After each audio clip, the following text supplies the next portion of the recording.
小倩，其实我将你的骨灰长埋黄土，你可以安息了。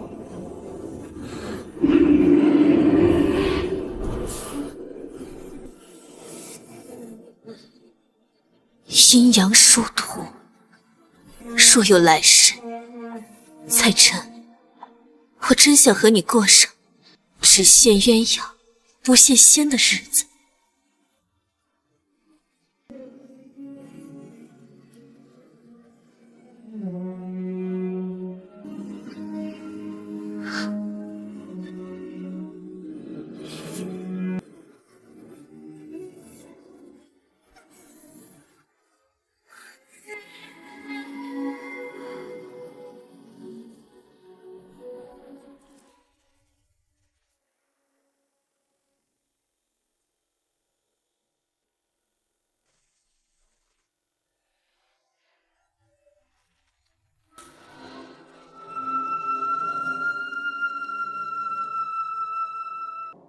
当年兰若寺之后，我轮回九世，丰都大帝见我前世可怜，册封我为摆渡人。如今丰都动荡，百煞夜行，在此建下此格，阴阳摆渡，同时寻求彩晨下落。彩晨，这一世，你究竟在何处啊？哎，这儿不错啊，这个院子不错。看，这儿还挂这么多字。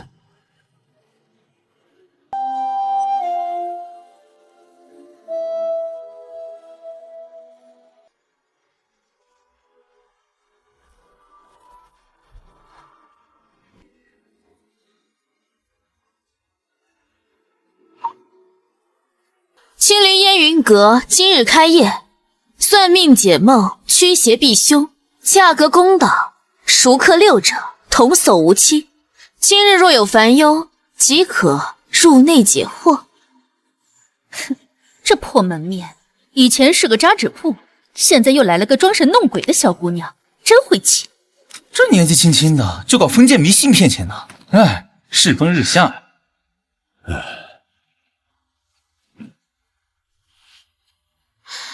阴差引路，阳间留人，先生，请留步。我？对，你的阳寿将尽。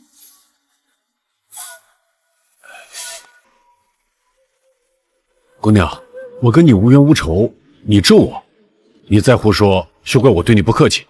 你最近是不是食量大增？怎么吃也吃不饱，喝再多的水也喝不够。你怎么知道？我这几天确实是干吃吃不饱，并且晚上做梦也在吃。所以你身形消瘦，肚子却奇大无比，再过几日腹破魂散啊！这大师救我！这到底是因为什么呀？因为你身后趴了一个永远也吃不饱的阴煞。因为你身后趴了一个永远也吃不饱的阴煞。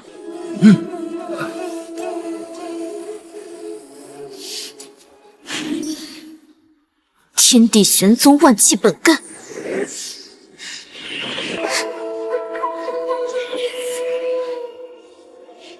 吃吧。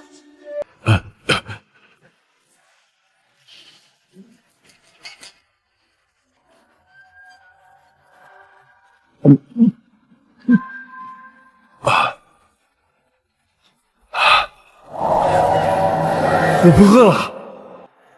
这门都真神，哎，真的假的？太假了！一个小丫头片子，怎么可能是大师呢？我也觉得，那个男的一看就是个托。无妨，起来吧。在下沈家家主沈文，如果姑娘有什么事情，尽管来沈家找我。告辞。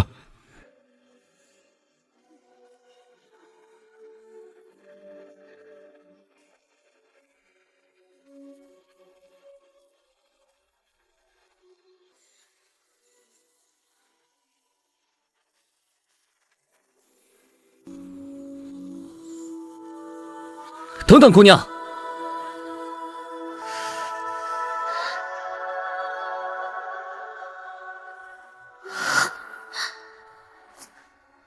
彩晨，竟然是第10世轮回的宁采臣。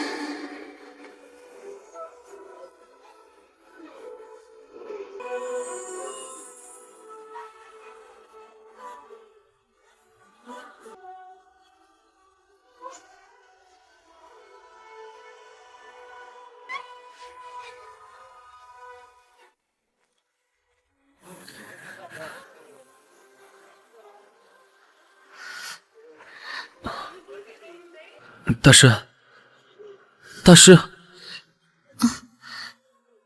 你刚才叫什么？大师呀10世轮回，他竟然无半分记忆。大师，我知道您是高人，能不能也帮帮我？我是秦州秦氏集团的二公子，如果你愿意帮我，多少钱我都愿意付给你。他身上竟然会有如此重的黑气，你身上阴气极重，有没有感觉最近发冷？是，天气预报都说了气温不低，但我就是总感觉冷。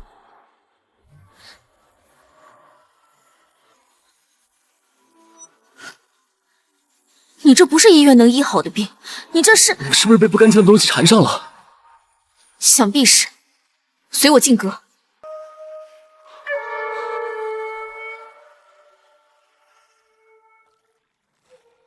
大师，你一定要救救我！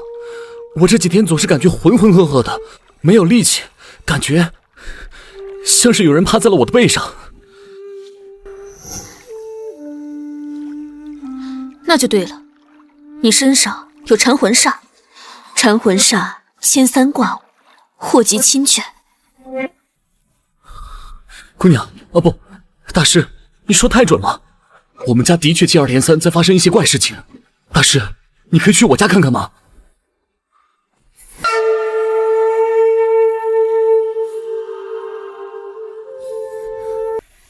先喝下茶，可以驱赶邪气。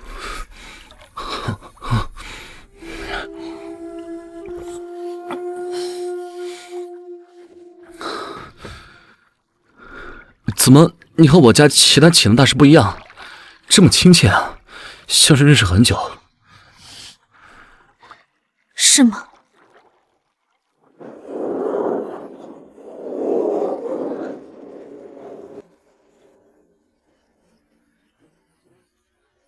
刚巡逻采成的第10世，便出现异象。刚卦象一出，3天之后，秦州有场劫难，第10世说什么我都得保他平安。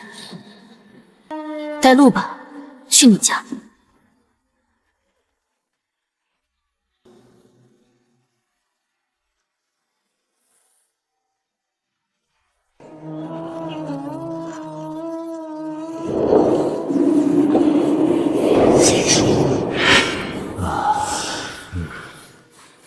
爸，我把于大师找来了。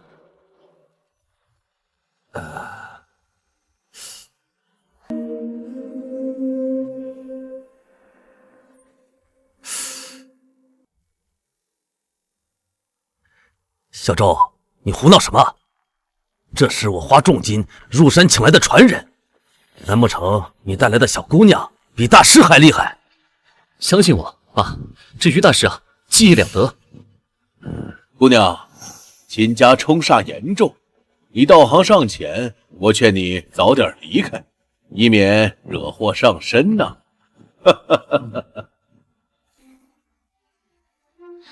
灵虎山传人，我怎么从未听说山上有你这好骗人的道士？一个小丫头片子能有什么见识？口出狂言！哼！你施展的这些皮毛，恐怕镇不住煞，只会引邪入宅。血口喷人！我手中这把剑是灵虎山镇山枣木剑，我已经将秦家的邪祟镇住。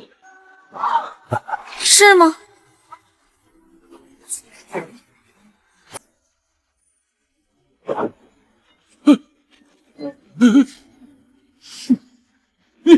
你怎么会有灵虎山的镇山枣木剑？你手上的只是地摊货，遇到凶恶之物，分分钟就会沦陷。凶恶之物？哪里来的凶恶啊？既在天边，又在眼前。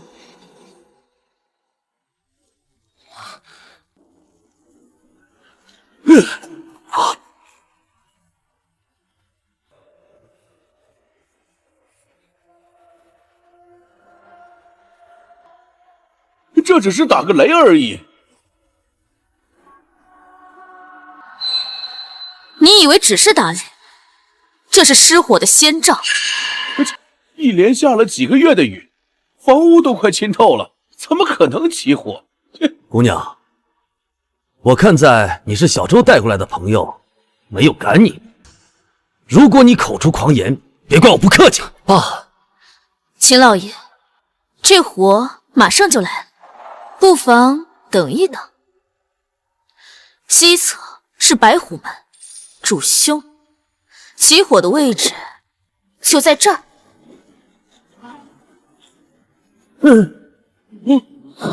这怎么会？大师，这……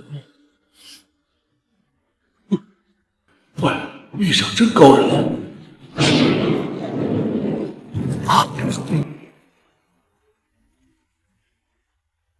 哎，你们还愣着干什么？哎，赶紧救火呀！哎，大师啊，有眼无珠，多有得罪呀！这只是个巧合。巧合？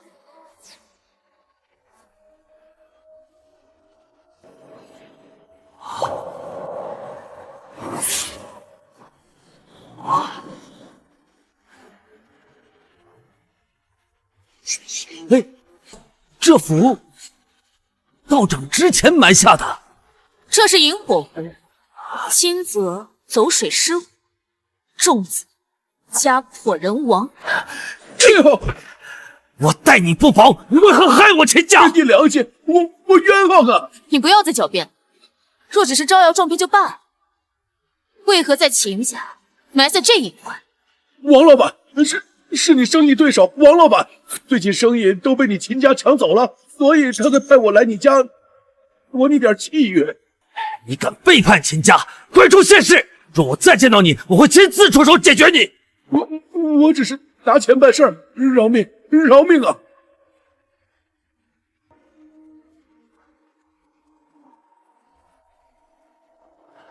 大师，老夫有眼不识泰山，之前多有得罪。无妨。大师，你有所不知啊，秦家这段日子古怪的事情发生的太多了。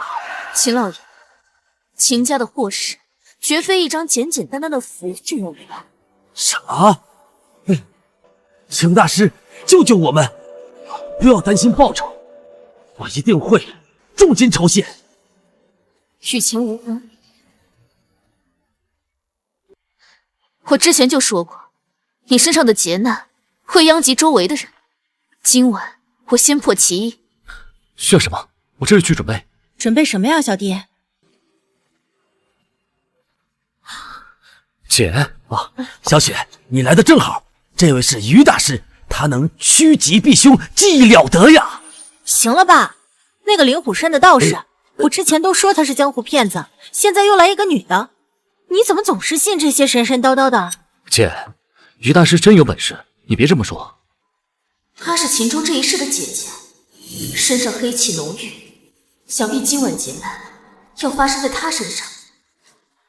哼，不过就是招摇撞骗的手段罢了。小雪，休得无礼啊！大师，我替大女儿向您道歉。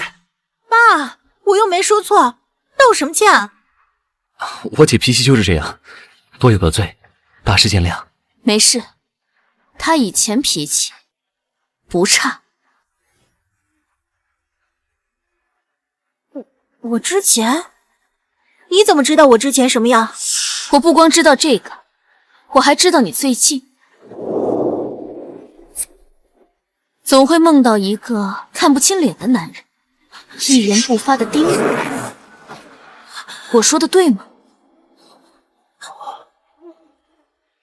你怎么会知道？姐，我都跟你说了，于婉姐真是高人，大师，你有什么办法可以救我女儿啊？做一顿饭。做饭？对，就做母鸡火腿、吊的高汤，10月份的湖蟹黄包，还有佛跳墙。就这3样。这些菜？对，我知道这些菜背起来很麻烦，不过想要度过此劫，就必须背下。今晚子时我要用。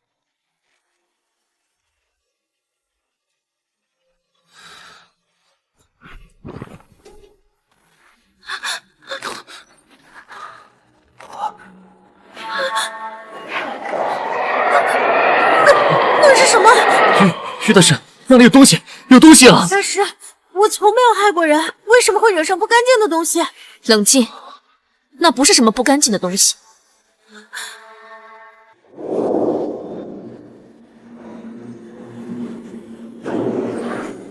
你是谁？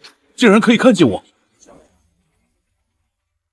逝者已逝，你又何必纠缠生者？你到底是谁？我从没有做过亏心事，也没有害过人，你为什么偏偏缠上我？小雪，是我啊！你再仔细看看，我是张宇啊！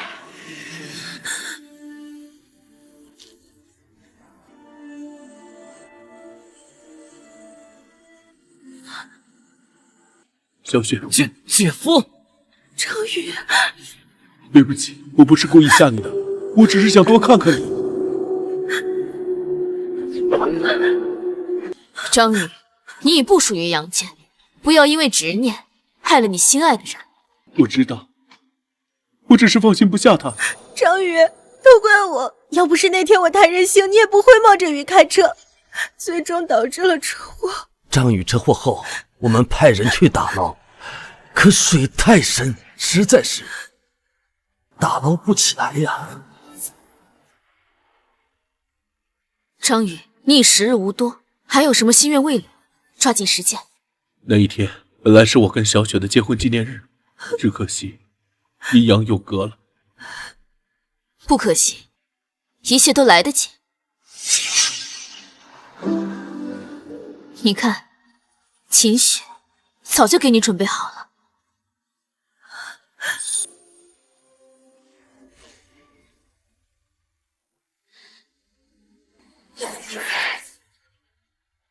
以此香为饮，食人间烟火。张宇，饭后我就会送你往生，滞留无益，只会害了你想保护的人。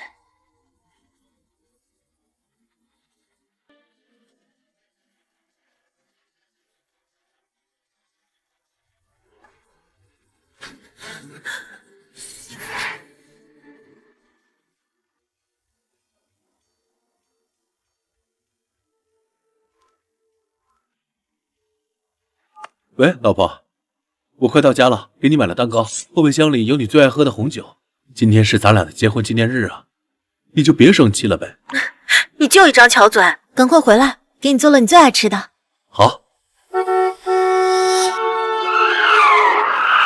偏偏惹我生气，可真到了结婚纪念日，还得我给你做吃的。小雪，这些饭菜跟记忆里的味道还是一样。张宇，如果有下辈子，换我包容你的一切，我们永远在一起。小雪，我爱你。张宇，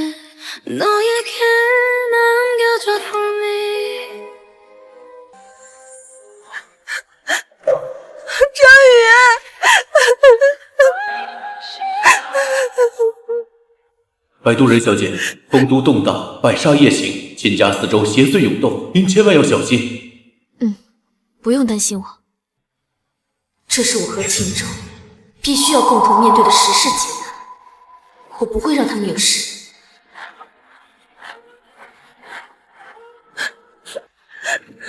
大师，你既能驱邪，还能超度亡魂，你到底是谁？我与你，我的头啊！小周，我的头啊！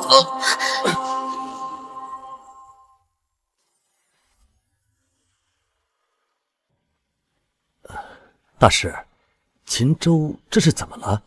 第10世了，秦州，不论如何，我都会护你安全。哎呀，你终于醒了，你都昏睡一整天了，你现在感觉怎么样？有什么不舒服的，快和于姑娘说说。头还是很痛，手和脚都抬不起来。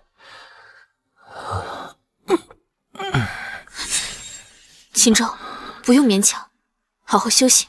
大师，小周他到底怎么了？缠魂煞就要发作了，今夜子时便是他的生死劫。什么？煞灵的法力尚浅，今晚是个好机会。准备好万山炼成的朱砂、千年古竹黄纸和9幽凝脂白竹。今晚我要在秦州房里布下虚影阵，帮他渡劫。切记，无论听到任何声响，都不要出自己的房门半步。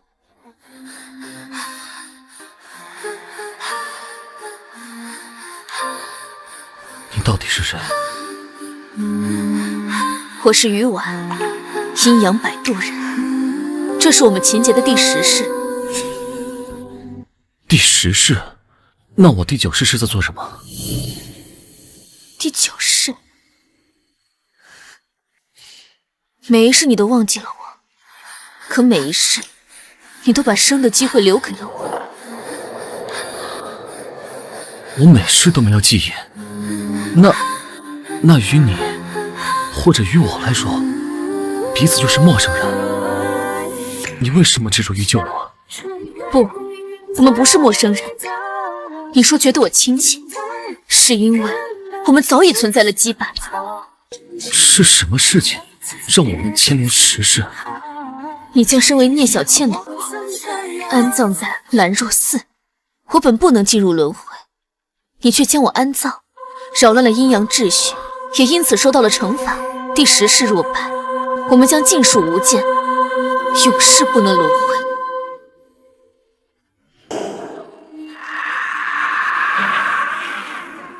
来了，七心不会，负我所求，急急如律令。成渣是没有用的。放肆！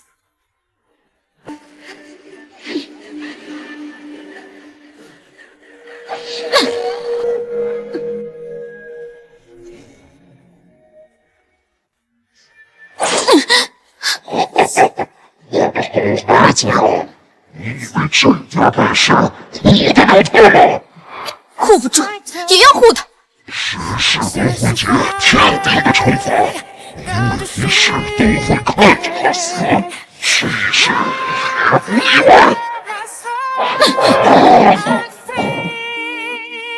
画个注解，我与星星对决。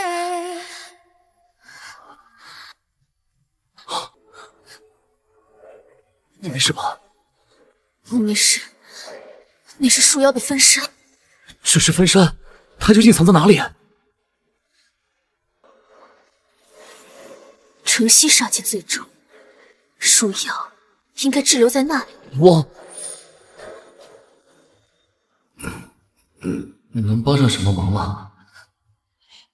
我明天再去问问，时间不早了，我先回去了。啊！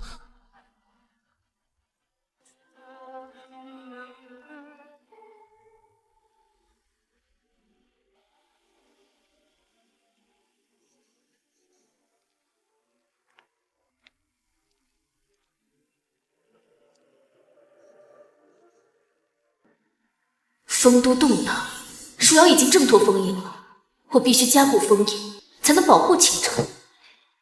大师，你还记得我吗？上次多亏您出手相救，不然的话我就要撑死了。你是沈文？是，我是沈文，城西边沈家家主。这次有要事相求。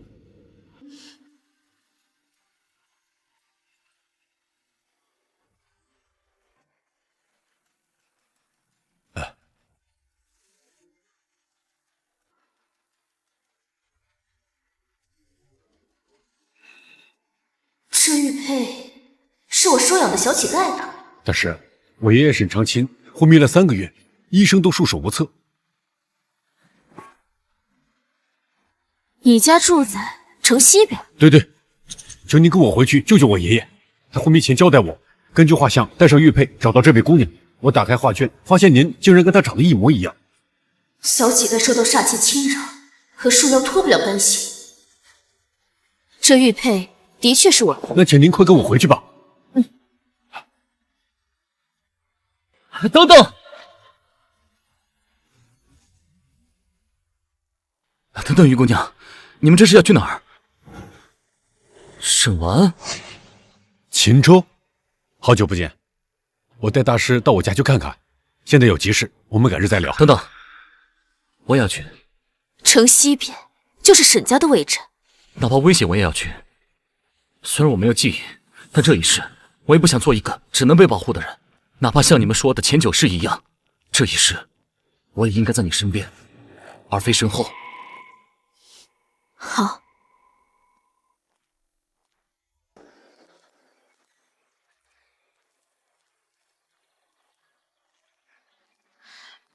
这里就是我当年封印兰若寺和树妖后，让小乞丐驻留的地方。看来树妖一直在这里。难怪我总觉得阴森森的，明明是大白天。二位，请吧。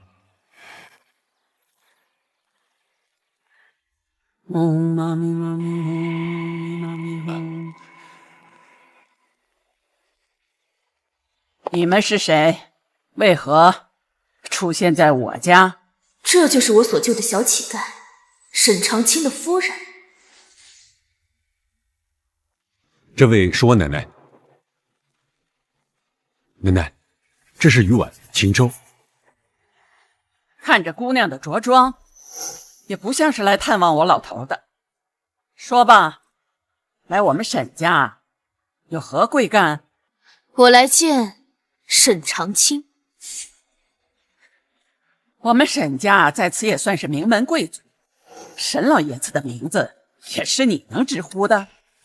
奶奶，是我找来的大师。哼，婉儿，这宅子多少风水大师都说了不可妄动，她一个年轻姑娘，这有什么能耐？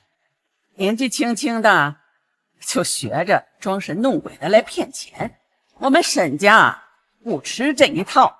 奶奶，她就是爷爷要找的那个姑娘啊！闭嘴！你爷爷一辈子光明磊落，临死前挂念的姑娘，怎么可能是这么年轻的丫头？你哪儿来的脸把她带回来？奶奶，我看过那个画卷，确实跟这个姑娘长得一模一样。你爷爷都不想让你知道这些事儿，怎么可能让你看画卷？你好大的胆啊！我老头子已近100岁，你说你和他有旧缘，简直是荒唐！我们沈家的名声，岂能由你来玷污？请你们赶紧离开沈家。池老太太，我们真的不是骗子，我们是真心来帮沈爷爷的。你在这与我耽搁多久，沈长清就要多受折磨多久。谁知道你这狐妹子是不是跟他们串通好的来骗钱？我告诉你，最好是不要动什么歪心思。来人，把他给我赶出去！我来你家是看在沈长清与我相识的面子上，他守着这宅子，是我对他的命令，也是他对我的承诺。你们沈家是我当年在兰若寺封印树妖，为了镇住封印而建。他没提过什么承诺，你们真是什么话都敢说。好，去吧，就当是我眼瞎了。奶奶，你先回房休息，爷爷的事交给我来处理。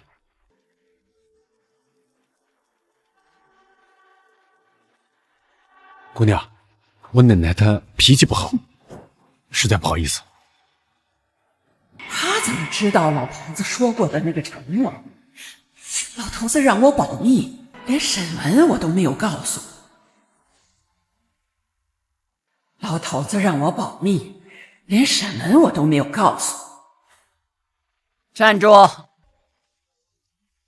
奶奶，你这是要去哪儿啊？我出去见个人。是去见个人呢，还是去找个人？奶奶，你这话是什么意思？你手里拿的是什么？老太太，这是书房里老太爷的画卷。奶奶，你不要为难一个佣人，是爷爷让我去找姑娘。我还没死呢，你就去替你爷爷找老乡好了。奶奶，爷爷说过，他是咱沈家的恩人呢。他病了糊涂的话你也信？你今天哪儿也别去，就在家面壁思过，去把画给我扔了。奶奶，去。沈文说的那个画卷，我都没来得及看就被扔了。难不成这个姑娘她……老爷，这宅院的煞气太重了。怎么了，于姑娘？你们家住这里多少年了？听爷爷说，沈家世代住在这里，应该有几百年了。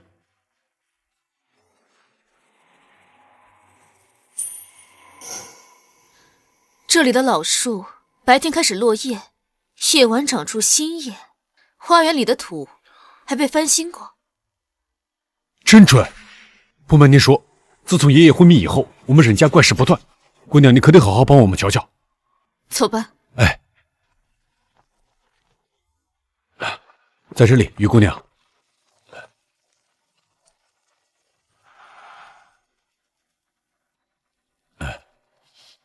卧病在床，房间也算干净，看来沈家后代还算孝顺。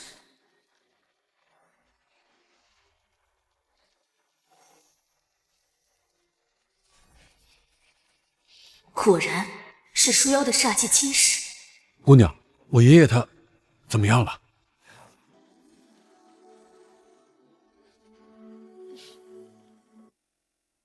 沈家煞气太重，如不及时让煞气消退，他恐怕一时半会儿是醒不了了。沈文，带我看看你说的日记本。哦。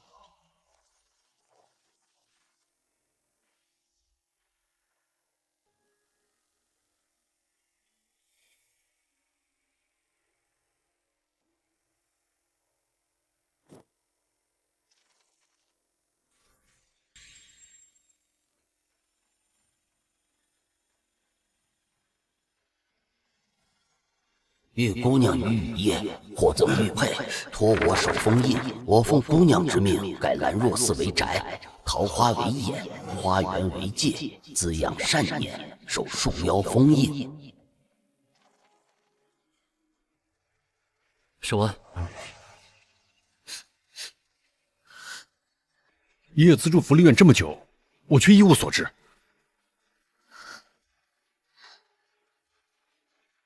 花园为界。我们去花园。好。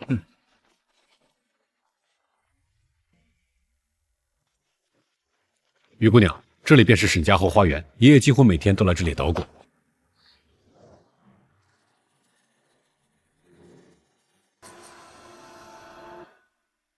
他翻新土，是为了让花草吸煞气；资助福利院，是为了巩固封印。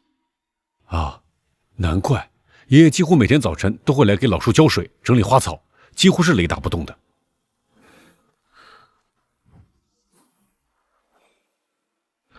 这壶应该用了10几年，有15年了。沈文，替你爷爷给这树浇水。啊。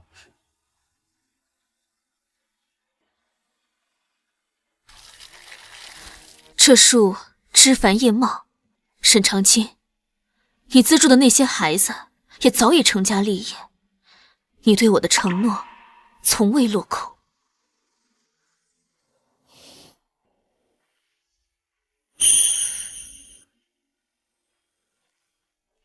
好像没有这么冷了。煞气正在退去。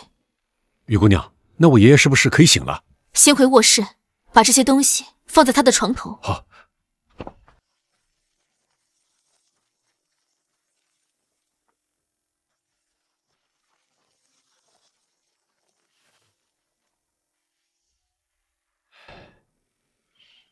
玉佩。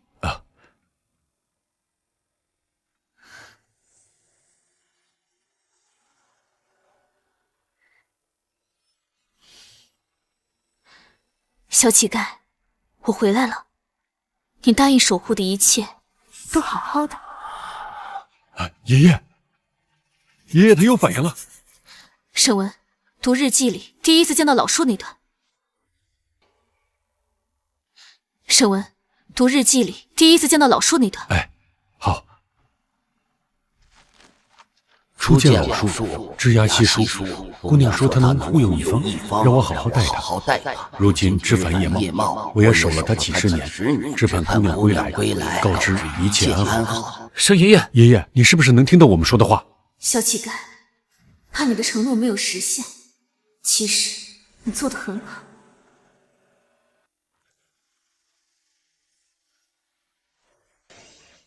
沈文，他一会儿就会醒了，你留下来陪他。哎，好。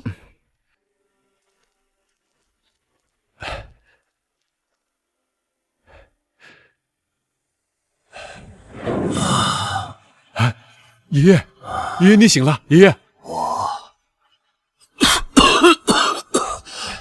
爷爷，您别着急，我就知道你没事，你会长命百岁的。我起来。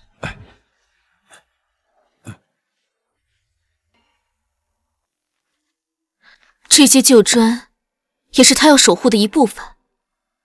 他把家建在古寺上，既是纪念，也是加固封印。我们把树妖的栖息地搅乱，树妖肯定会来找麻烦。于姑娘，沈公子，我爷爷醒了，你们先去沈家大堂，我等下扶他过来。好。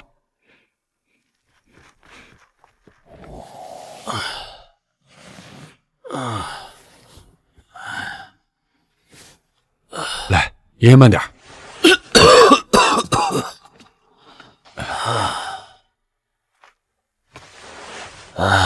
爷爷，你刚醒，这身体还没恢复，要不你再歇一会儿吧。儿呀，我让你找的那姑娘，她来了吧？带我去见她。哦，他们在沈家大堂，要不我这就请他们过来。不，扶我去见她，她是我的恩人，岂能有她来见我的道理呀？可是你刚醒，你这身体……哎呀，别说了，扶我去见她吧。哎，好。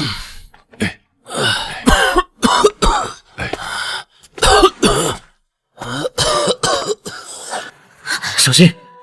我就知道你们是骗子，我老头子挂念的人怎么可能是你这年轻丫头？你们沈家被你骗钱也就算了，你怎么敢惦念我老头子的名声？老爷好。老头子，你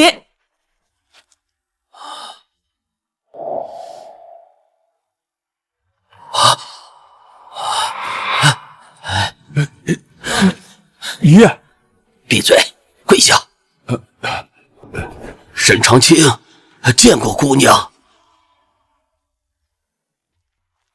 老头子，你叫她什么？她就是个年轻姑娘，你怎么给她跪下了？这是想什么样子啊？爷爷，你这是在干什么？你起来，我们沈家丢不起这个人。她就是我之前跟你们说过的那姑娘，她是我的救命恩人。沈长清，我回来了。姑娘，您终于回来了。我延续您的旨意，安沈家在这镇守兰若寺几十年，以定牢树妖的行踪。你只需出手，便可结束世事轮回的劫难啊！我知道了，沈长清，你已尽责尽力，好好睡一觉吧。爷爷，老头子，姑娘，既然你回来了，这枚玉佩就物归原主了。不必还我，给下一个能替你完成任务的人。是。你做了不少伤天害理的事，如果再钻牛角尖，恐怕伤及自身。你胡说！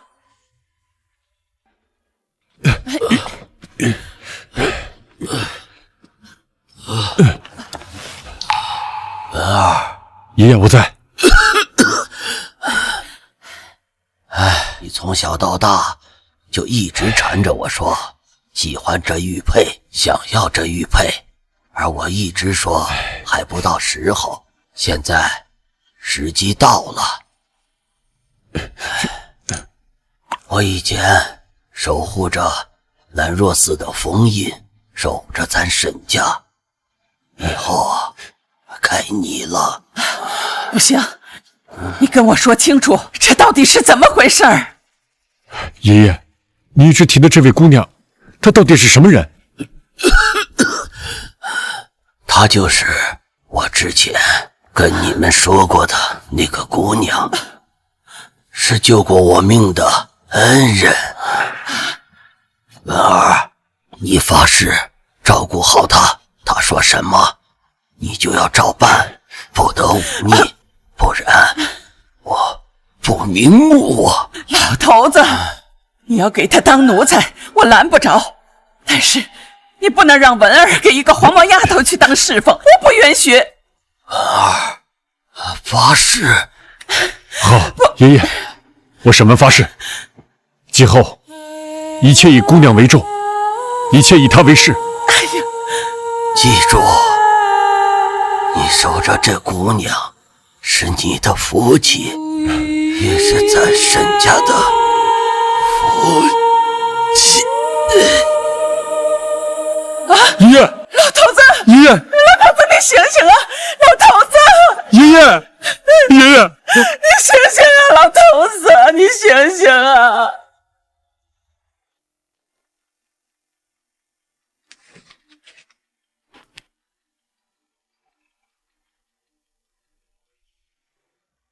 哎，老秦，是我呀，沈文。老沈，好久不联系了。是啊，最近家里出了些事情，一直在忙。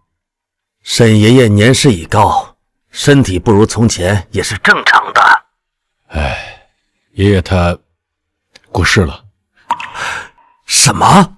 葬礼等过几天选好的时候，我会通知你。不过今天打电话，我是想让你帮我查个人。谁呀？街上夜云阁的店主于婉。我爷爷说救了他的命。你儿子秦州也在我家里，和他很熟的样子。小周也在你那儿。于大师，他认识你爷爷吗？是啊，你也认识他？我爷爷说他是救命恩人。但是我看这姑娘年纪不大，她怎么也不可能和我爷爷认识。老沈呐，不瞒你说，之前秦家出了一些古怪，我儿子非说他是大师，把他带回来了。这个姑娘啊，解决了我们秦家的杀身之祸呀。事后我也查了她的信息。怎么样？查出什么来了吗？不，一无所获，她的消息一片空白。怎么可能啊？就算再怎么样，也不可能一点消息都没有啊！哎呀，老沈，我已经查遍了，确实没有一点值钱的消息啊。不过，这世上多的是我们不知道的所在。沈爷爷既然这么信任他，我想其中定有原因呐。好吧。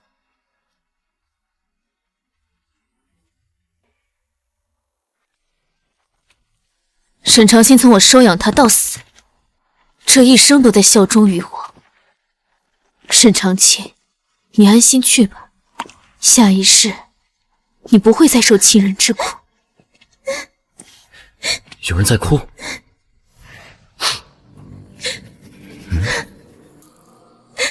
是他，昨天才在走廊上见过他。怎么办？10万，怎么才能凑够10万？10万，这可不是小数目，他怎么会欠这么多钱？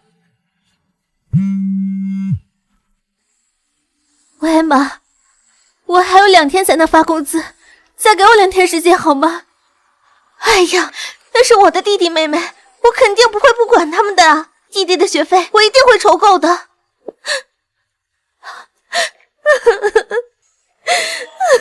愁苦之情，郁结于心。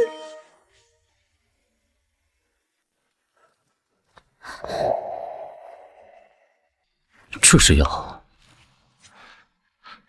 他是个庸人，怎么敢乱翻东西？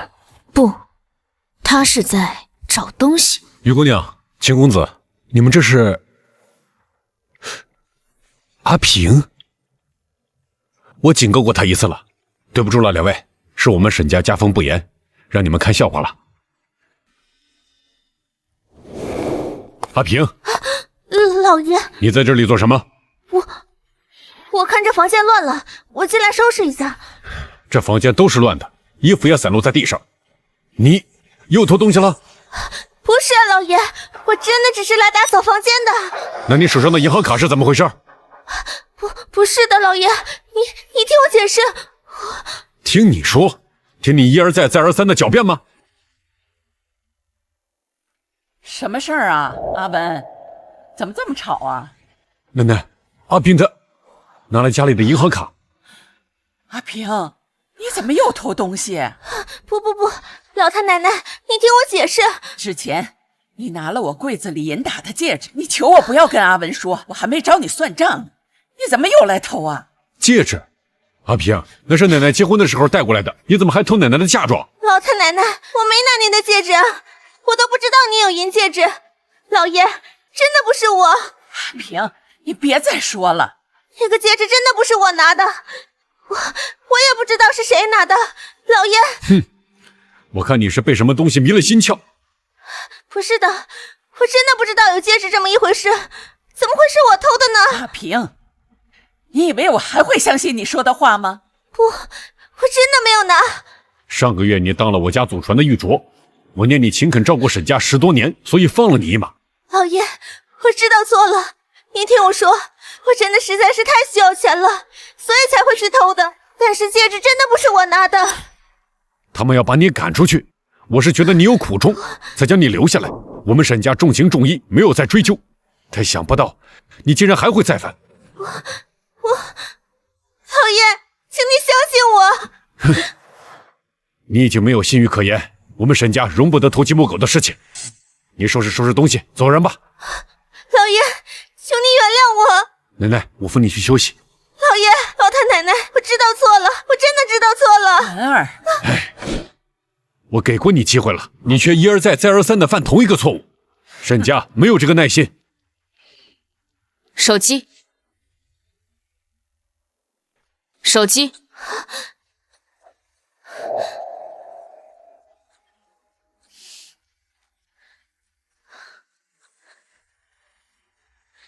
梅雨紧锁，田宅宫暗道，家中有负难。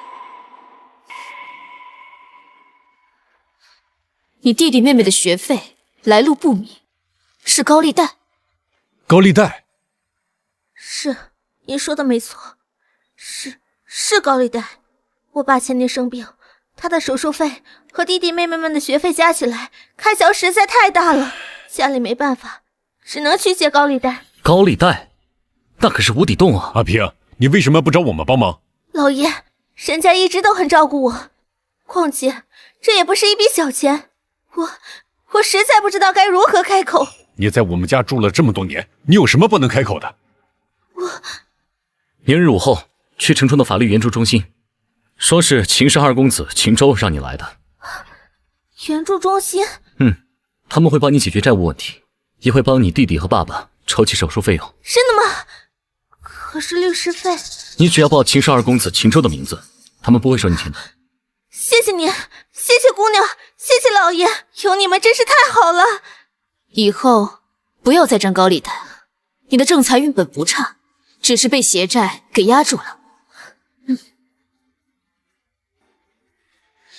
你是说他偷了你的戒指？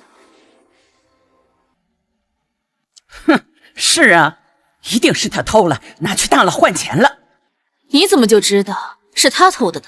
你刚才都听到了，他高利贷都敢贷，他什么不敢？那戒指是银打的？是，那戒指是我结婚过了戴的嫁妆，价值不菲，他一定觉得能多卖钱，所以拿来偷了卖了。那你们之前说玉镯是他偷的，是因为典当铺的老板跟你们说上面印有沈家的字样？是，确实是你说的那样。典当行老板发现玉镯上有沈字，所以通知了家里的佣人转告于我。那戒指是你的嫁妆，又是专门为你打的，上面一定会有沈家的字样。怎么不见典当铺老板跟你说呢？哎，对啊，如果他要瞒着的话，也一定会告诉你们。但沈家主一直都被瞒着，今天才知道。是啊，奶奶。胡搅蛮缠，哼！奶奶，谢谢姑娘您帮我澄清。无妨。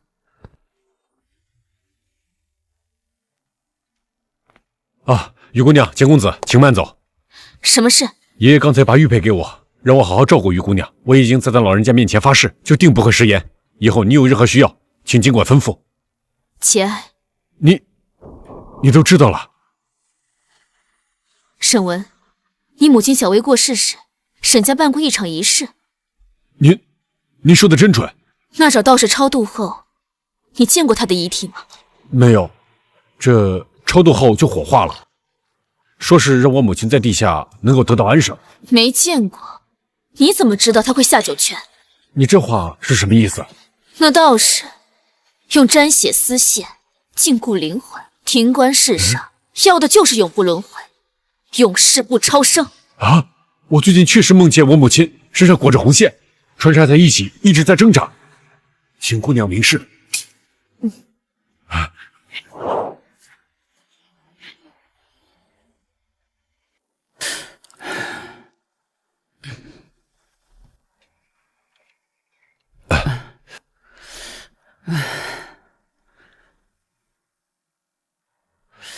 奶奶，我最近总是梦见我妈，每次都看见她痛苦地喊着我的名字。你是不是最近太累了，做噩梦了吧？可是我一直总是做重复的梦，这也太奇怪了。怎么可能？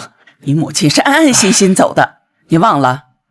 当时我还给她找了大师替她超度，那老道士说的话你也听到了。你妈妈不是有什么执念，而是放不下我们一家人。阿文，你不相信我？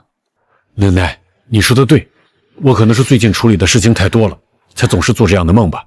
我希望我妈的在天之灵能够安详。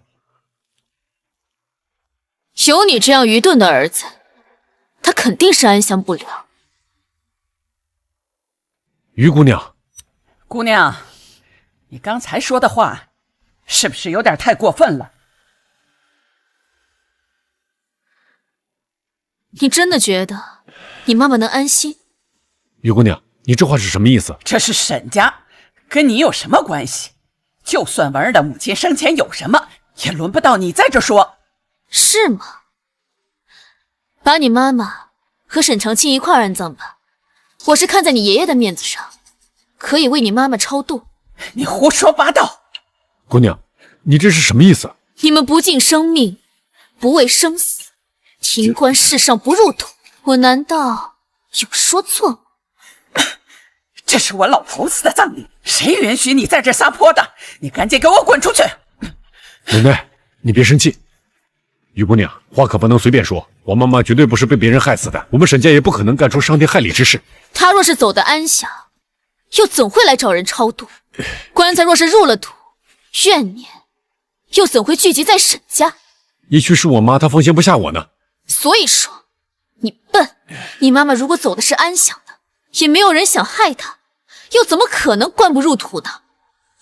你们沈家钱财不差，儿孙满堂，她有什么可不安心的？是啊，我和其他几个兄弟姐妹这么大年纪了，我们沈家家底雄厚，这母亲还有什么放心不下的呢？不知礼数的丫头，这是我沈家的事，跟你有什么关系？阿文，请他出去。姑娘，我先派人送你回去吧。谢谢你今天来祭奠我爷爷，我爷爷他的在天之灵知道的话一定会开心的。开心？你怎么还有脸说他开心？沈家出了这么大的事，被人害了生命之后，停灵数10年，沈长清他又怎么会安心？我是看在他的面子上，好心提醒你们，若是再去拖延，以后无论是谁也救不了你们。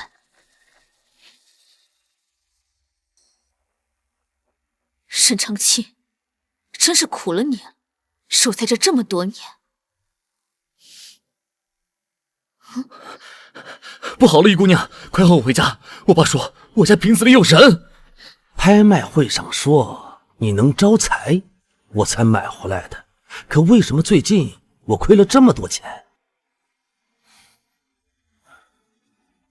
大哥，别来无恙啊！二弟，怎么是你？爸，小周，你回来了，你慢点说，发生什么？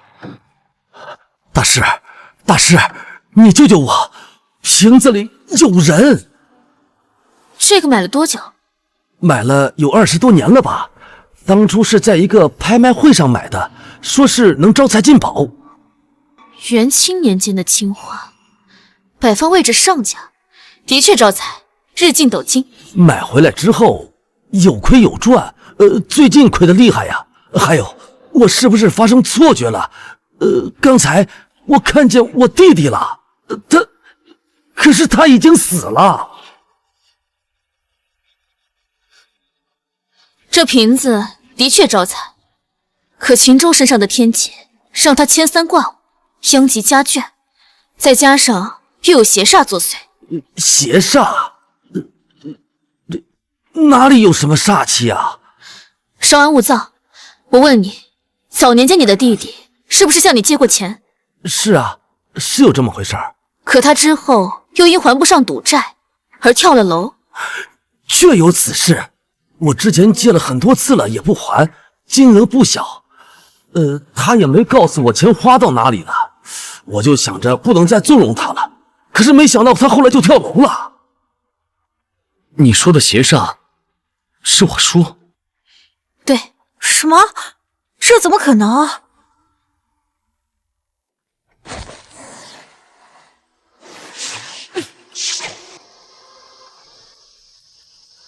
哥，这些年你过得怎么样啊？生米恩，同米仇，你简直无可救药。我之前借了你那么多次钱，你不还也就罢了，怎么还能阴魂不散呢？哥，我不是故意不走的，我是被困在这里了。不要狡辩了，之前为了借到钱，谎话我已经听了不知道多少。于大师，不管用什么方法，请你送我弟弟入轮回吧。秦老爷，你的弟弟也许是有什么夙愿未了。哥，我这都是有苦衷的。之前我欠的那些钱都已经还清了，可是后来他们绑架了我的女儿，这我才不得不向你借钱的。狼来了，这样的谎话就不要再说了。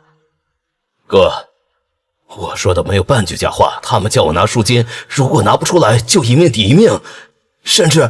叔，虽然你从小带我吃喝玩乐，但你也不能是这么骗我吧？秦州，让你说完。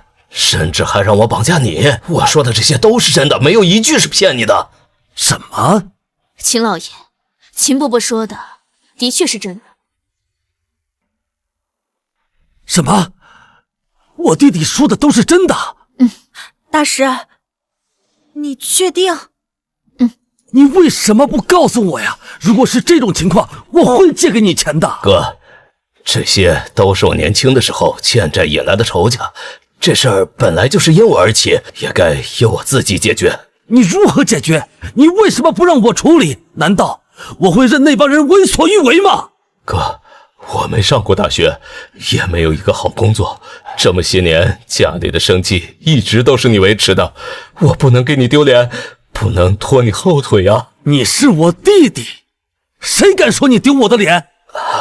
弟弟，从小到大你都是村里学习最好的，如果当年是你上了大学，会比我更有出息啊！哥，这都是过去的事了，别提了。姑娘，我看你灵力浩瀚，您是？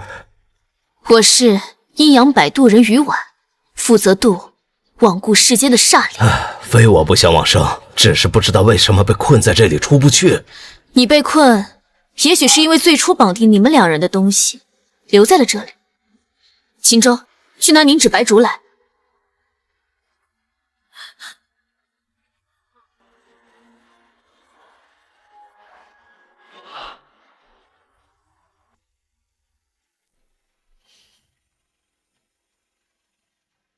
录取通知书？是啊，这就是决定我们命运的东西。没错，这张录取通知书代表的是弟弟对兄长的一片真情。当初你为了让哥哥上学，故意说反话，说自己不想读了。从那开始，你们两人的命运便走向了截然不同的方向。我说的对吗？你是为了让我上大学，才说自己不想读书的。是啊，哥，你从小好吃好喝的照顾我，我总得给你做点什么吧。好小子，好，以为是个讨债鬼，没想到是我这个当哥哥的狭隘了。是我对不起你。哥，咱们都是一家人，就不用说这些话了。大师，听说阴阳摆渡人可以渡世间一切，那就有劳大师了。秦伯伯，现在秦老爷对你的怨念已经解除了，真相大白，你就安心去吧。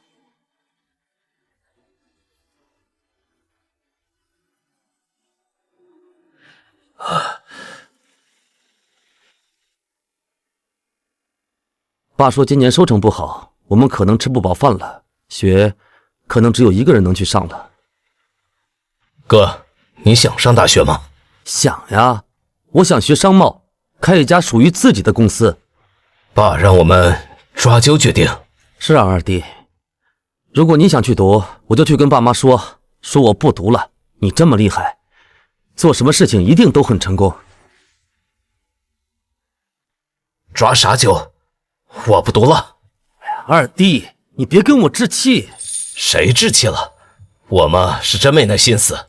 我读书老走神儿，倒是你每天抱着书啃，以后一定能有出息。我留在家里面种种地，卖卖东西，还能多挣点。你在城里面也能过得好一点，就这么定了。你好好上大学，将来出息了，也让爸妈都过上好日子。我要的钱呢？大哥，你再给我2天时间，我一定给你凑齐。给了你那么长时间了，还拖延下去，是等你们找人来救走吗？这样吧，要么用你的命抵你女儿的命，要么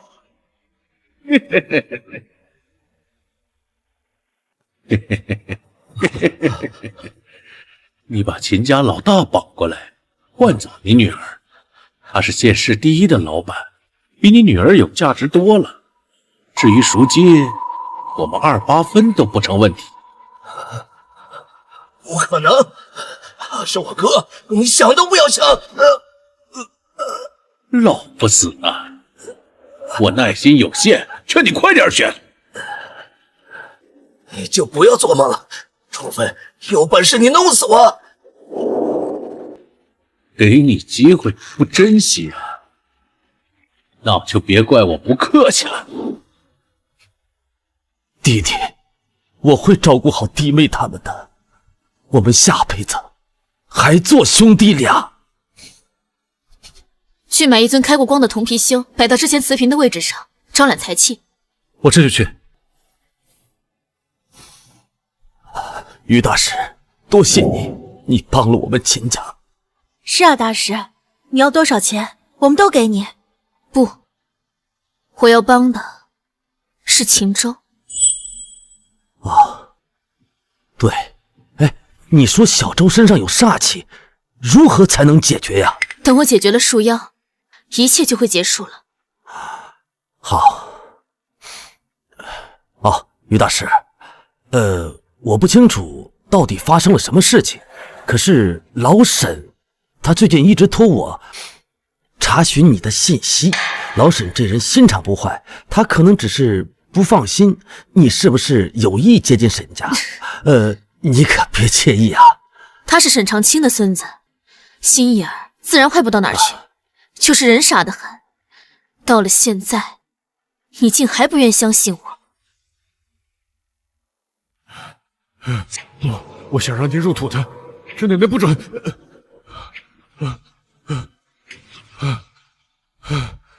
是个梦。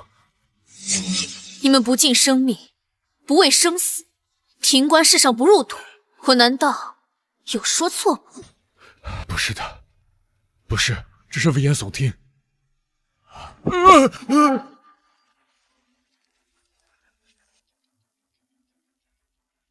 秦公子，于姑娘在吗？在，但是这个点会不会太早？这确实来早了一些，要不我进去等她一下吧。于姑娘有规矩，她只会在用完茶之后才会客，要不你等8点之后再过来。那你就不能通知她一下吗？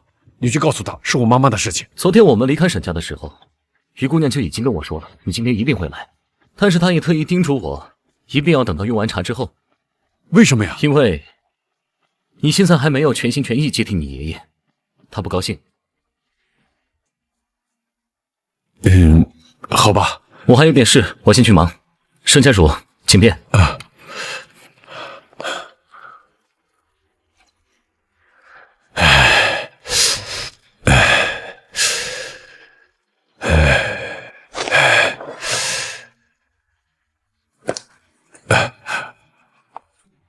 于姑娘，还真是一面难求啊！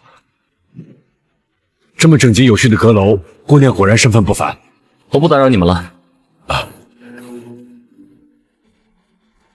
沈文，我不喜欢浪费时间，有什么你可以直说。你说我母亲是被害死的？对，她找过我。谁？我母亲？这怎么可能？她入关时，胸口戴着足金项链，两手戴着金镯子，两侧还放着夜明珠。你怎么知道？我母亲进关后，只有我和兄弟姐妹们见过。她的头上还缠了99根金线，是用来祈愿用的。姑娘，你说的都对。我母亲入关时并没有发生任何异象，这足以证明她并不是惨死的呀。谁跟你这么说的？奶奶请的道士说的。我妈一死，奶奶就找了个道士。道士说我妈放心不下我们，棺材不能入土，否则我妈会变成煞灵来找我们。后来我妈火化以后，我也见过，我们也备了上好的珍珠来陪葬。我以为你们沈家只是毒，没想到除了毒，还傻得可以。姑娘，求你指条明路啊！沈文，你若不信我，又何必追我？因为我一直梦到我妈受尽折磨，还十分痛苦，她一直喊着我的名字。你是她的孩子，自然和她相信。我问你，她手上的镯子是哪来的？那是我父亲赠给她的首饰，便放在里面了。那夜明珠呢？我弟弟出国之时买来的，当时价值不菲，因为我妈怕黑，所以也放在里面了。金线呢？金线也是我们沈家精细的挑选，这不可能出问题吧？你再想想，入关的时候你们做了什么？没什么了。那个道士入关的时候，让我把所有东西放进去，在放金线的时候，他说他们说需要之前之人的鲜血，我和弟弟都在里面滴了血，他把金线浸在里面，这个应该没什么问题吧？浸了血的金线会禁锢亡灵，加上亲人的血，会让他永不瞑目。等等，那夜明珠呢？他说夜明珠可以照亮地下的路。照亮地下的路？夜明珠只会让他迷失方向，找不到回家的路。我竟然害了我妈！更可笑的是，你们停官事上，不让他入土。你别说了，不可能！要照这么说，岂不是我害了母亲？你若不信，可以去看看虎灰潭旁边是不是有划痕。我提醒过你很多次，但你要是继续装傻，我也帮不了你。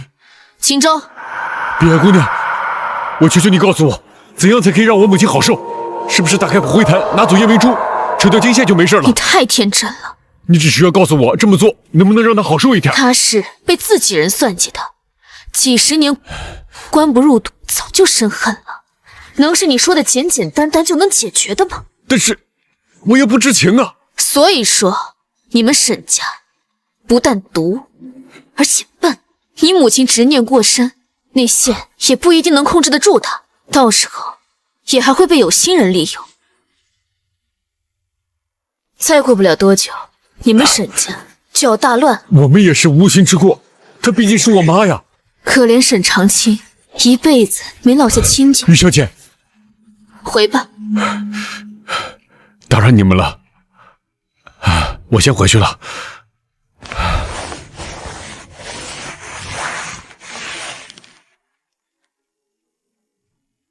他会相信我们吗？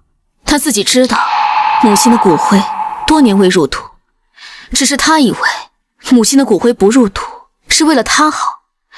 等他自己去看看骨灰，就全都知道了。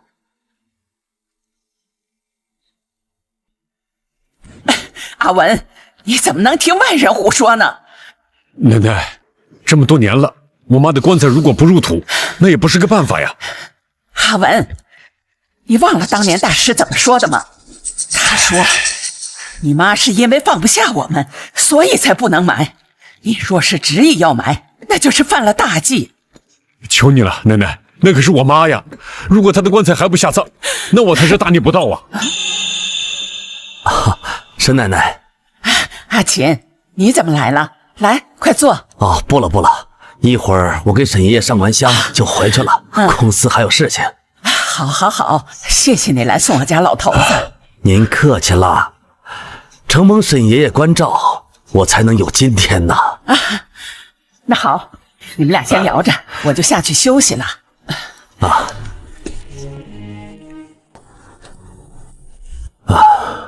老沈，之前你托我查的于姑娘的事情，我这里还是没有进展。前几日我家里又遇到蹊跷事，是于姑娘过来解决的，我觉得她是高人无疑。她跟你说了沈家有什么事情啊？我家的棺材一直存着，我时常梦见我妈，她一直在受苦，一直在哭。老沈啊，不是我没有提醒过你，我之前早就说了，哪有人死了之后不埋的道理？这下好了吧？你看，可是我奶奶她不让啊，我能有什么办法？也是。那于姑娘的意思是？她说我妈是被人害死的，生前一直受委屈，死后也不埋，这入不了轮回，更没法转世。此事非同小可呀，老沈，未尝不可听听他说的。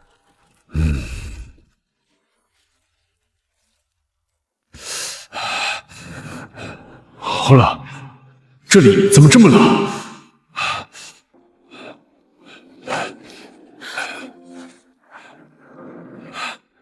妈，你在那边过得还好吗？最近我总是梦到你，梦到你浑身是血，喊着我，是不是你过得不好啊？我怎么做你才能过得好一些？骨灰？什么情况？这有东西！妈，这些抓痕，你真的被邪恶的人利用了吗？妈，这些抓痕，你真的被邪恶的人利用了吗？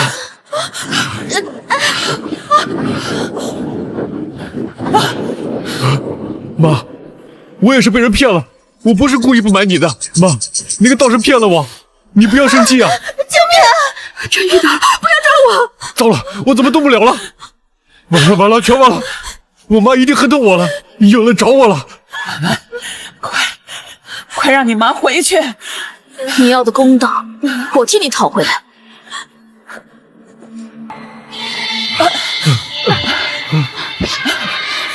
怎么，我可以动了？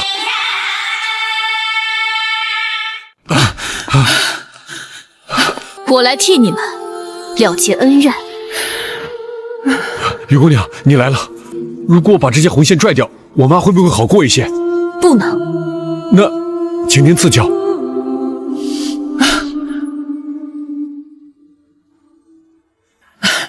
于姑娘，昨天是我有眼不识泰山，得罪了你，还请你救救文文的妈妈。是救文文的妈妈，还是救你呀？都有。我们沈家请了道士，也是为了让文文的妈妈能够解脱。没想到那个人心思歹毒，竟然设计他不让我们把骨灰入土。哼，晚了。于姑娘教育的是，我们沈家蠢，但是如果我们的无心之失要让我们沈家全家人的性命来做赔偿的话，那我们岂不是太冤了？是啊，是那些道士算计我们。要是因为这些坏人让我们沈家大难临头，那也太冤枉了。沈老太太，你可真是好口才啊！只可惜您心不诚，话不真。他怎么知道？3日之内，沈家必遭大祸。你们若是不想活命，那大可以接着装。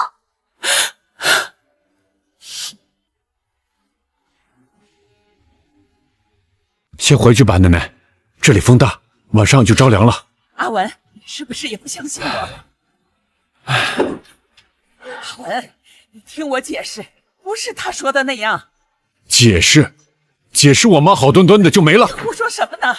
你别忘了，这么多年是你拦着我，不让我妈入土的。是你别忘了，你也是沈家的人，沈家用一切护着你长大，沈家逃不掉，你觉得你能逃掉吗？如果是你害了我妈，这种丧尽天良的事你都做得出来，你才逃不掉。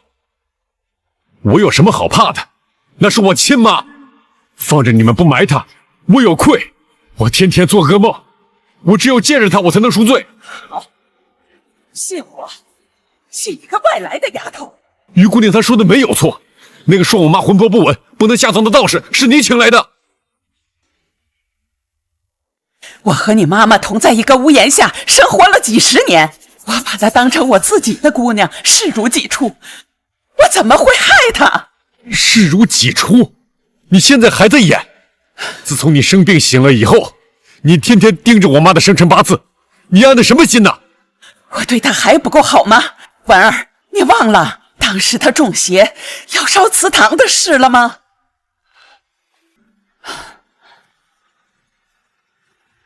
于姑娘，你怎么来了？老太太，你继续说，我倒想看看你要怎么编排一个死人。这件事儿关系到我们沈家的名声，我不好对外人说。于姑娘连我们沈家棺材不入土的事情都知道，还有什么不能听的？你说！混账！你这个胳膊肘往外拐的东西！老太太，你若是说得好，也许我能帮沈家，也能帮你摆脱你身上的东西。于姑娘，此话当真？当真。但是这件事传出去，对我沈家说重点。文儿的母亲不是疯病，而是中了邪。她偷偷学会了旁门左道，私下里转移我沈家的财产，还要害你和你弟弟。不可能，我妈她不可能做出这种事儿。我看她半夜在院子里布阵，嘴里还嘟嘟囔囔的。老爷子不相信，还护着她。他知道是我告的状，就想动手害我。我也是不得已啊，才找了道士，把他关在了阁楼。他被我关在阁楼之后，我知道他心有不甘，他心心念念的，口口声声要杀了我，还要让我们沈家陪葬。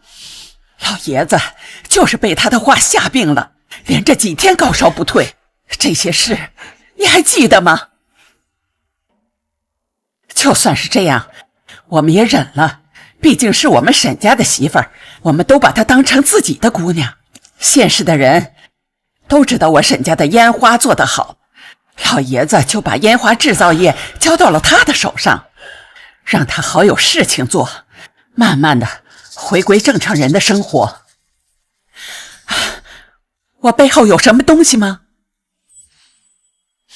没什么，继续说。可他根本不知悔改，拿着我沈家的资料勾结外人，还把我沈家的秘密卖给外人。被我发现之后，就装神弄鬼的，说是被鬼附了身。不可能，我妈她不可能是这样的人。阿文，那时候你还小，你妈妈被我关到了阁楼之后，对你们不闻不问，她就是个蛇蝎心肠的女人。后来她觉得装神弄鬼装不下去了，就想一把火烧了我们，结果引火烧身，差点伤了自己的生命，还是被老爷子送进的医院。我们对她如此不薄，她就这样的恩将仇报，这就是沈家的真相。我都说给了你们，你们还觉得我要害沈文的母亲吗？哼，你笑什么？沈家佣人不少，他若是真疯了，又怎会任他到处放火？哼，我又没说谎，说不定他用了引火剂，还一直如此狠辣。他回来是觉得我们沈家对他的陪葬不够，是来我们沈家讨债的。你说完了？于姑娘，我说的句句是真话。可是他看起来好像对你的故事不太满意啊。你这话什么意思？谁？你在说谁？我说的是你的母亲，她就在这大堂，刚刚听完沈奶奶的故事，很是激动。你说她是对你的实话感到羞愧，还是对你的谎话感到愤怒？我保证，于姑娘，我说的句句都是真话。如果我撒谎，我不得好死。沈文，你妈妈现在很委屈，因为她被自己的孩子误会了几十年。我妈，她在哪里？哪有什么误会，她就是个忘恩负义、水性杨花、蛇蝎心肠的女人。沈文，你也这样认为你妈妈吗？妈，你醒醒啊！妈，你醒醒！文儿，别哭，树瑶她害了所有人，不要相信她，你奶奶已经死了。妈，你醒醒！你说什么？什么鼠妖？他们不会让我下葬的，因为要借尸还魂。妈，你醒醒啊！妈，我曾经以为那些话是我妈疯了乱说的，原来我不这么认为。阿文，你不要被这个妖女给骗了。你们迟迟不让她下葬，还在上面滴了自己的血，做这些从来不是她舍不得，也不是来讨债，而是被血亲所困，永世不得超生。再这么下去，她将永世进入不了轮回。意思是，有人故意不让我妈安息？没错。于姑娘，是不是那个道士？是不是那个道士有问题？他跟我妈有什么仇，什么怨？道士不止。那还有谁？沈文，当时你来祠堂找我的时候，我早就跟你说过，你若是再装傻，谁也帮不了你。所以，奶奶，这些话你是听谁说的呀？我听奶奶说的。所以你只听了沈老太太的一面之词，就认为她说的所有话都是真的吗？还记得你母亲说过的话吗？她说我奶奶死了，说明老太太骗了你。她说的所有事情里，最重要的一件事情是假的，那就证明整件事情从头到尾都是假的。对，如果我妈没有疯癫，没有学会妖术，没有害人，那刚才你说的一切有几句是真的？可是我没有道理说谎，那你告诉我，我为什么要骗你们？我妈被关在阁楼里，不是因为她要害你，是你故意让她疯癫。她说她一直在吃一种药，吃完就会头晕目眩，她每天清醒的时间越来越少，是你让她吃药吃得越来越模糊。婉儿，你不可以这样对我。你爸爸很早就去国外了，你爷爷身体不好，不再经营公司，沈家都是我在撑着。这些年我把你拉扯大，让你吃好穿暖，你没有资格质疑我。你怎么能这么无耻？你怎么能编出这么恶毒的谎话来骗我们？奶奶，我一直非常听你的话，但你20年，你把我们当猴子耍了20年。没想到你们还真信了，一群蠢货。玉姑娘，她别急。妈，她怎么出来了？妈，是你吗？文儿，是你把她放出来的，你为什么要这么做？现在把你和沈文母亲的恩怨从头到尾再说一遍，说清楚点，她要听，我们也要听。我凭什么要听你的？不说也罢，浪费口舌，解决他。别杀我！别杀我！我都说，于姑娘，你快让他住手！麻烦，妈，你亲口说出真相吧，我不想让孩子们再误会我了。你快点说！那都是几十年前的事儿了。我是个乡下人，我们村里很穷，人人都吃不饱饭。奶奶，你之前可不是这么说的。你说你之前可是富家小姐。那年应该是闹饥荒，我不甘心就这么死了，所以到处乞讨，睡在垃圾桶里，苟延残喘。继续说。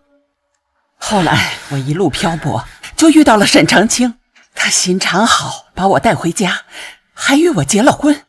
我就此就留在了沈家，还让长清替我隐瞒了身份，就是为了今后不让人看不起我。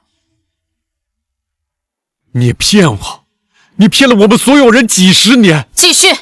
我在沈家待了几年，因为身份的悬殊，沈长清的爸爸不待见我，不让我登沈家的门，也不让我为沈家生子嗣。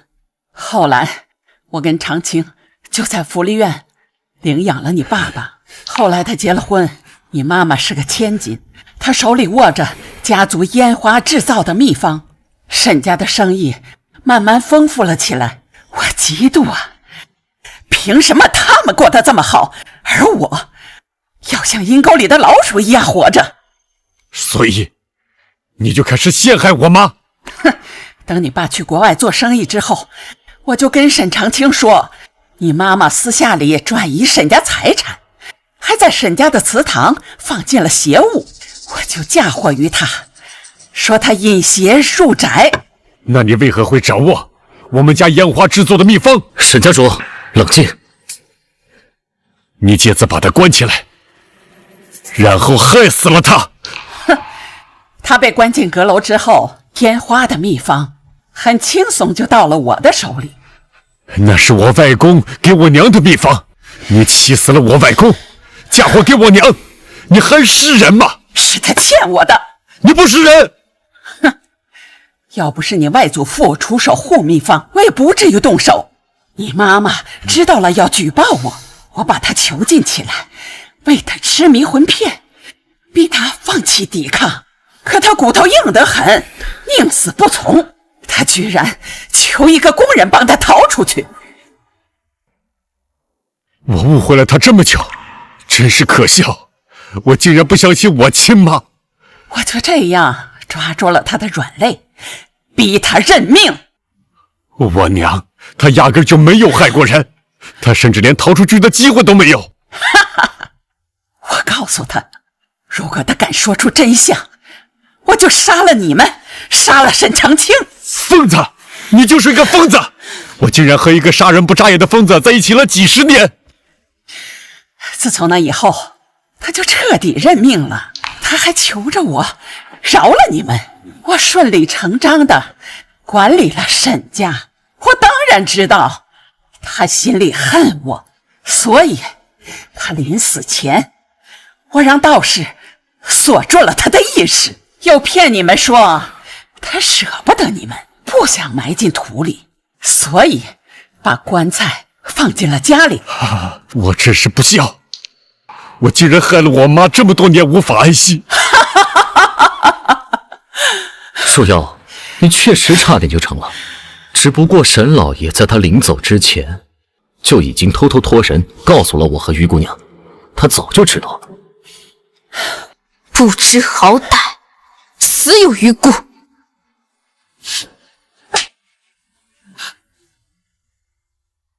我是让你说实话，事到如今，你还是满口谎话，还有假话。你奶奶出身贫寒，却不卑不亢，这也是你爷爷愿意与她共度一生的原因。虽被沈长清父亲阻拦婚事，但从未有过恨意。你爸爸和你妈妈结婚之后，他和你妈妈关系一直很好，的确视如己出。于姑娘，照你这么说，我奶奶她怎么会性情大变？不是性情大变，而是30年前你奶奶就被树妖给害死了，而后树妖附在了你奶奶的身上，欺辱沈家人，残害你妈妈，算计沈家后人。树妖，你作威作福这么多年，也该停手了。你果然不是我奶奶，你究竟是什么东西？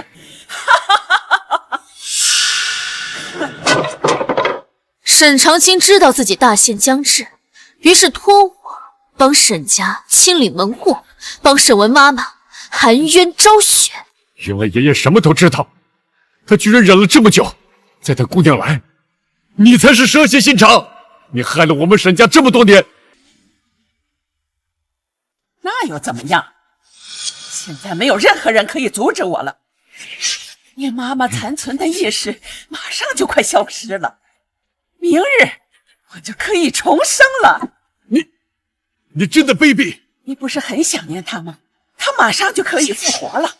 说到底，你还得感谢我才是。闭嘴！我不会让你得逞的。你附在凡人身躯，无恶不作，早已与凡人身躯相绑。今日我便废了你的附身，加固封印，让你灰飞烟灭。就凭你，你忘了我破了你的封印吗？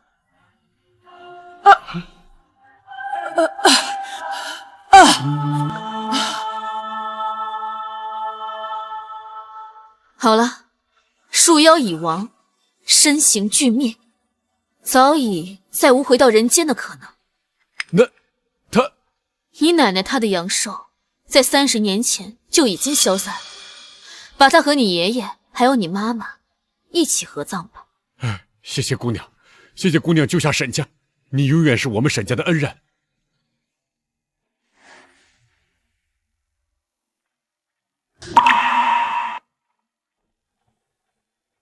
爷爷、奶奶、妈，沈家的仇，姑娘给你们报了。树妖再也不会伤害你们了，以后我会好好打理沈家。你3位的在天之灵可以好好安息了。姑娘，还有事？爷爷给我的，他交代我，由我继续完成您的吩咐。这玉佩上面怎么还有灵力？于姑娘，这玉佩有什么问题吗？沈家的树下，我家花园的树有什么问题吗？那花园我们不是已经去过了吗？树下。那花园我们不是已经去过了吗？树下。老爷，这里面好像有东西。有东西。于姑娘，拿出来，快挖出来。好嘞。老爷，这是个骨灰坛。怎么可能？这是你家里的人？家里人？不可能啊！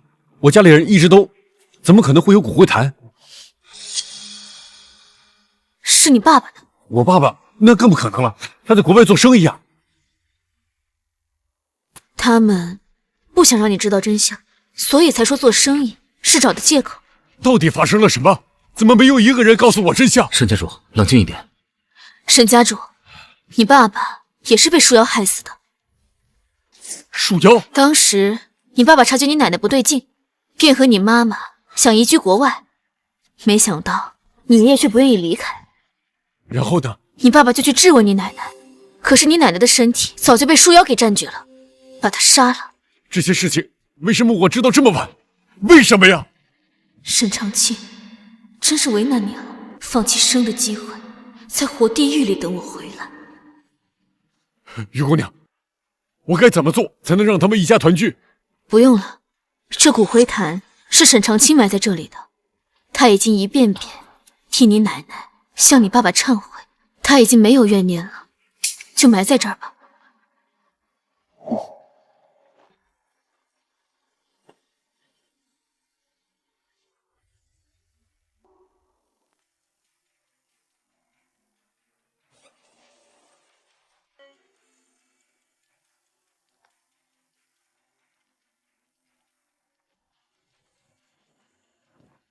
我仰视着这座阁楼，心里却莫名的感到尊敬。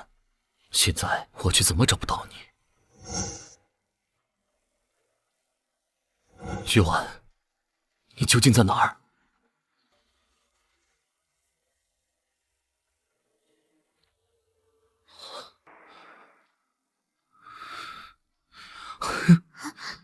我找了你好久，都不见你。我在休息啊。你之前跟我说的第10世，怎么？结果，第10世的结果如何？